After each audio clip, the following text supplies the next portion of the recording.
So that, it's two things. It's really good. The follow-through piece is what? It's a gifting, right? Systems.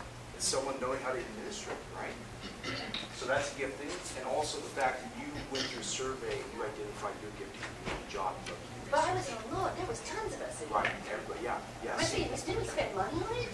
Right, well, perfect. See, that's... Yeah, he's got it. I got it. That's this was over a year ago. See, and that's one of the reasons why I want to be focal points, is because we want to help identify giftings in the church that can create a system. Someone who's gifted in administration and says, you know what, I see this lacking. I'm going to help to inform how we do systems and how we make sure that there is a fault. That's huge. That's good. I like that. What else? What else do you guys see that's in Pacific Point or anything that's kind of lacking in terms of the values? Darn, we won't show the video to John. There's one that's kind of in between, and as you said, it's such a loving church, and it's such a oneness. And I think we are good about reaching out to new people, or people are by themselves or in the corner. But I think we really need to focus on that. It's hard to go to church by yourself, or if you have issues or problems in your life and you just go in and sit down but no one talks to you or says hi.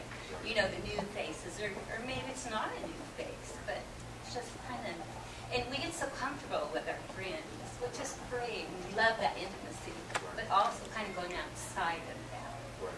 That's good. Yeah. Okay. For clicks. So maybe what's that clicks? So what do you think? What value do you think that? Like maybe telling your personal grace stories, sharing that probably. Okay. But that's kind of in between because this is all subjective. Some people say, you know, this is real in our church. This isn't. So. I mean, that's huge. I mean, I thought about that myself. You know, I'm really big on that. You know, I mean, if somebody doesn't know somebody and they're standing there, you know, it's really our whoever is capable to go out there and bring them in, because they're not going to do it and they're going to leave. You know, that's just always what happens. And furthering on that, you know, the whole point, or one of the points of Focal Points, is to get out there and invite people other than from church into the groups. And if we can't do that in our own home, you know, again, I'm sure we'd like to do that. Right. So let me ask this. So this is on the corporate level. Now, just real quick. So the church, if their purpose is to help not just inform these values within the corporate setting, but also personally, where would you say, and you know, definitely be honest here, where would you say I fall short in that value, or I'm really strong in that value? Just a few responses like that. You or us? Hey, you know, we'll take some more shots. Well, because you said I. You, I'm speaking on behalf. Okay. Yeah. So personally, three. Yeah. Okay. Engagement. Yeah. Spiritual gifts. Yeah. Really? Yeah. Wow. All right. I have a gift, but that's not it. All right. So engaging spiritual gifts. What else? I think the church has helped me to mature in the stewardship. What's it? Stewardship. Yeah. I'm sorry. Am I right? Of our liver. That's oh, nice. That's an there you go. So I need Microsoft Word. You know, there's that I can still have growth there, but I feel that excitement for me here. One of the exciting things, besides everything else mentioned, is that John really issues the challenge. The challenge was just, what are you going to do? Wasn't, do you feel like doing something, or is there something that interests you? But he came to Bob and I and said, and what will you do? And I think we could do more of that in that way, because I've had some people coming and saying, I want to serve, but I'm not sure how. I don't know where. I don't know how to plug in. So but I think that's been an area of growth since I've been here in my life, because I always was in huge churches where it was so easy to be at the hotel. Right. Yeah. And I did the hotel thing really well. That's a great analogy. Yeah, I love that. Totally. But this is really exciting, not being in a hotel, being in a home. Okay. So, and I think that this church has is good in that. But I think it'd be really great to have everyone here saying, I've really matured in stewardship in my life. I am connected, I am giving, I'm growing.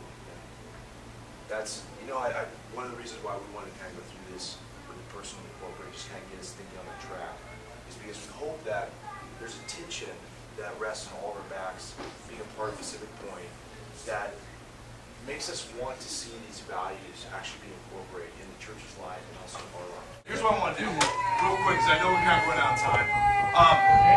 One of the things that I think when we think about these values and trying to make these real in our life,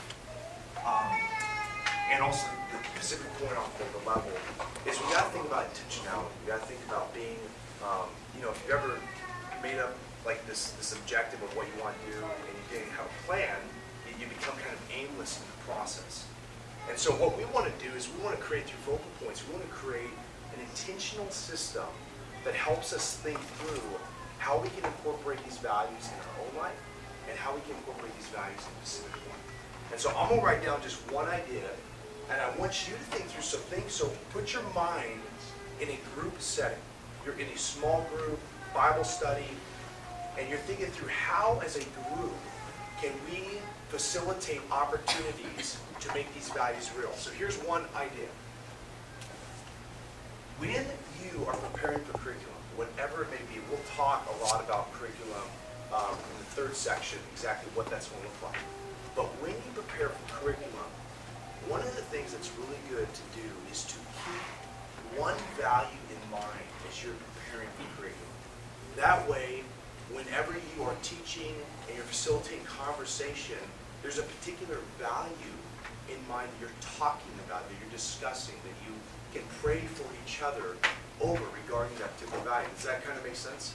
So like, for example, if one of the values is sharing your personal grace stories, then throughout that teaching or that conversation, you kind of interweave that theme through that. So you just focus on that, you focus on that value. And then maybe at the end, you have an opportunity for people to either actually engage in that and have someone maybe share their personal grace story at the end of the group meeting, so they're actually incorporating that value and you see that model before them. Or you say, all right guys, next week, let's make this our mission.